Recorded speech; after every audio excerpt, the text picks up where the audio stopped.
rek. waaw tubaarikàlla waaw. tribune yéen kaay dafa ñëw ci mina daan doole yi.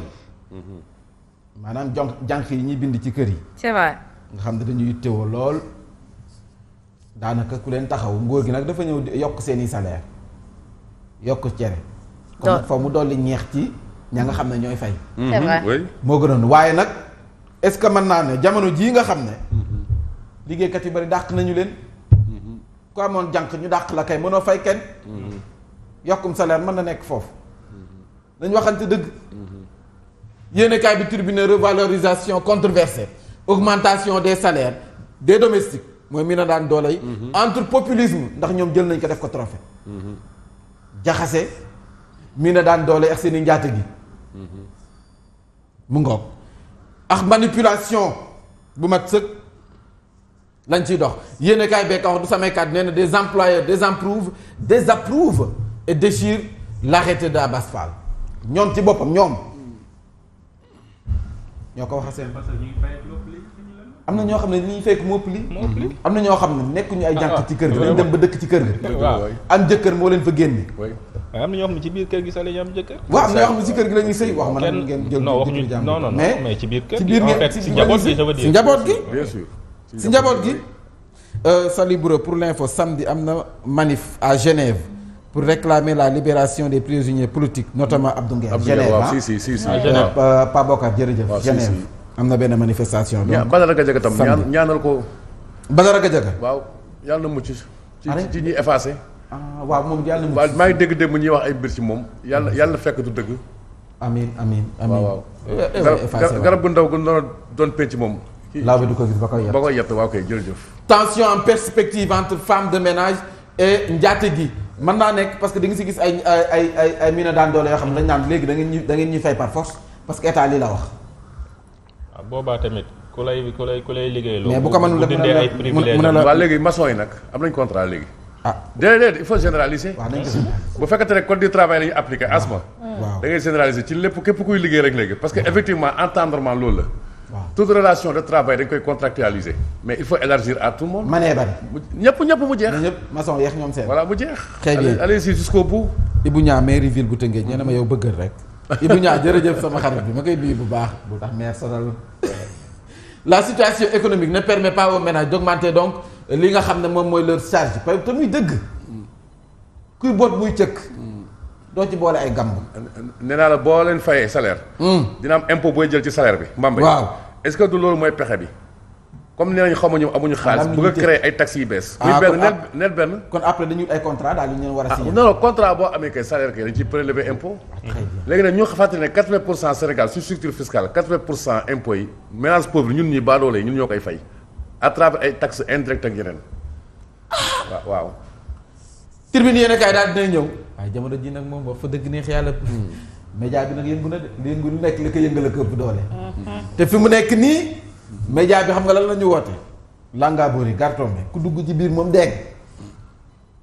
du ministre bi nag moo am fi dugg ci digg bi.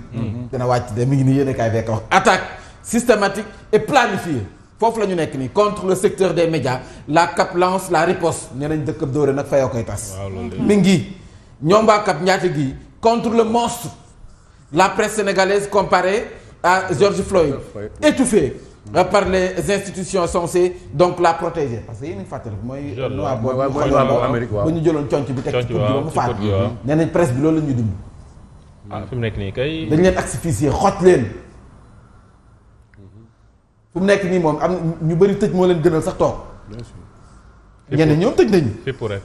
yenn yi tëj nañu moom. fépp rek. L'État censé garantir sa liberté et sa sécurité la matraque l'empêche de respirer et l'étouffe lentement par des mesures injustifiées. Ibrahima Lissa Faye mu ngi koy wax nee na ministre boo xam ne boo ko owee doo ko jot nga bind ko. dama sokke sax démb moo ko déggee. mais ministre bi. waa léegi yow ñoom taw ñoom sax dégg naa ba tey. yow non yaay mais ministre deful sax bi. tournée. c'est si média yi. ñi ngay xeexal bañ nañ ko. ba pare yow bul la wooyee doo jël. mais y a problème bul la bindee doo tontu. waaw léegi après yow tamit. nga toog rek bëgg a def say affaire quoi. les Sénégalais nañ xamee loolu Ibrahima Lissa Faye moo ko wax.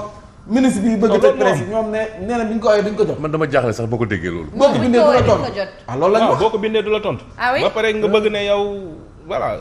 La liberté de la presse Ni en bañ péril jàng foo ne sous ko. le nouveau régime alerte le journaliste Seydina Seck mi ngi. Mais êtes-vous sûr que ces gens savent c'est quoi déjà leur rôle vis-à-vis des uns et des autres? Oui. Est-ce qu'ils savent? C'est à se demander de. Je pense qu'on ne gouverne pas par une autorité. autoritarisme amul fenn asma. Voilà. kooku xool ku rep rek yaa koy def réew boo bëggee tas démocratie ngay jaay autoritaire. Je pense que dañu leen fal pour ñuy mën a maslaa di Yow- defar di ranger di waxtaan ak nit ñi. yow yaa am parce man que daal j'ai l'impression que ne moom dafa bëgg a sagoone ci sama reñ ci la ñu tëjee. mais loolu du mbégte. ah mais loolu mooy. Loolu gàcce loolu mooy la. sagoon. mais loolu gàcce mais la. c'est comme si. parce que aujourd'hui c'est comme si ils font tout pour que nit ñi tëj. mais loolu ça ne rime pas avec la démocratie. ah mais quand même. tëj organe de presse. si dëkk. mais est-ce que c'est sa décision à xam lui nga déjà? xam nga Mambay Parce bi que ma naan la c'est pas une inculture exécution. incurable asma. Ah. Certains dirigeants souffrent d'une inculture incurable qui ajoute au poids de l'incompétence notoire, notable, notifiée et notariée. noonu caaxaan xam nga Abdou Diouf asma dafa ne monstre am na monstre bu tudd hydre de Lerme ci mythologie. mooy c'est benn kii à sept têtes boo daggee benn bopp rek bopp bi ñëwaat. lii Senghor def na ko daf ko def ay at mu teg ko ci suuf xam ne du dem. ci la ëndee ouverture démocratique élargir les relations avec la presse. Abdou Diouf mii jéem na ko après fonds de promotion économique la jël muy jàppale journalistes yi am ak jàmm journalistes yi. Abdoulaye Wade ak Macky Sall peut-être ñi ni ñu koy defee dafa gën a garaaw mënu leen jik ñoom ñoo am intérêt ci jàmm.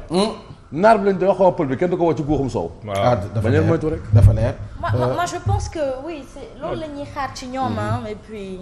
mais dama ne njiit mën naa métti de mën naa yàgg. mais si duñ ci am ndam. mais njiit loolu da moom ngay na leen koy wax flexible. fii mu leer. non waa dañu war a di Mënuñu ci waxtaan am en da ngay fait flexible. loolu lañu mais ay ndaw lañu tamit donc quelque part il faut pas vous fatiguer Thielou Mag de leur rappeler mais à la l'organisme de raison. presse itam ay ndaw a fa ne. waaw c'est vrai.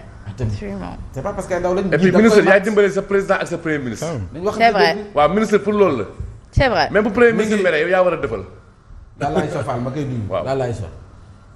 Vox Populi nee na Seydi Gassama mooy wax de.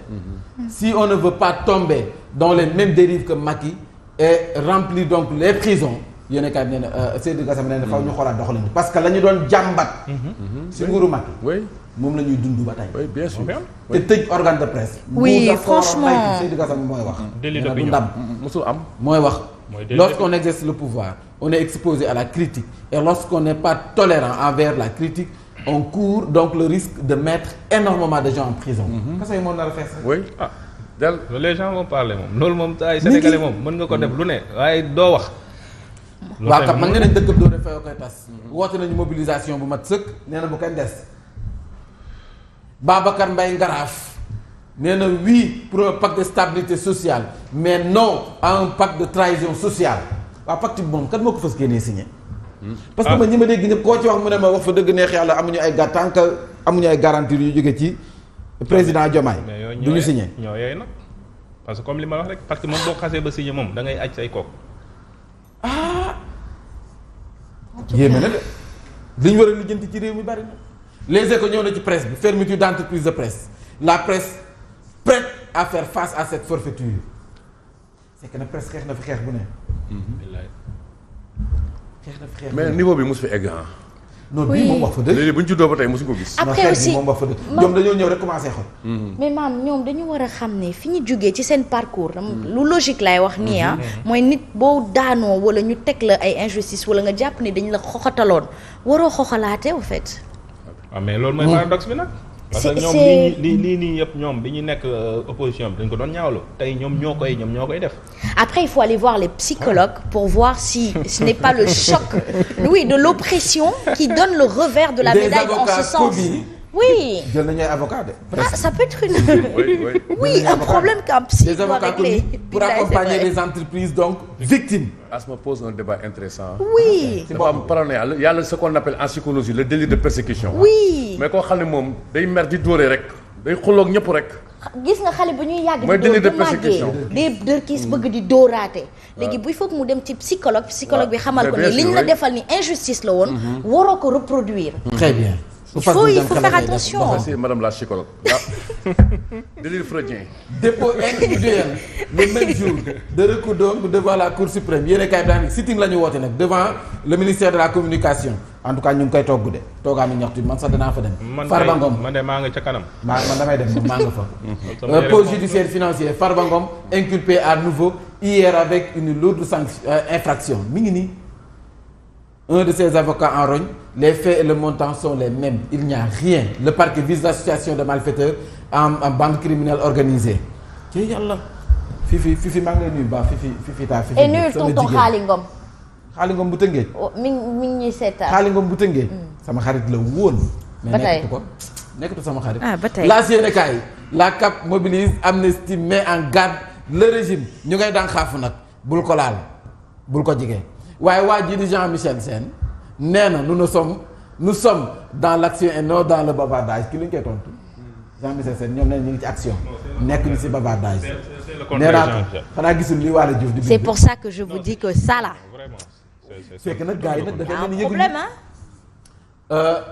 cautionnement consignation loolu mooy lan yéenekaay bi di enquête daal dina koy faram-fàcce ci yéenekaay bi scandaleux noonu la ko tuddee l'observateur donc GIGN éclabousse donc à Banjul 2 gendarmes sénégalais dont le chef de sécurité du président Adama Barrow viré du palais gambien lu tax il dérobait des denrées alimentaires de stock.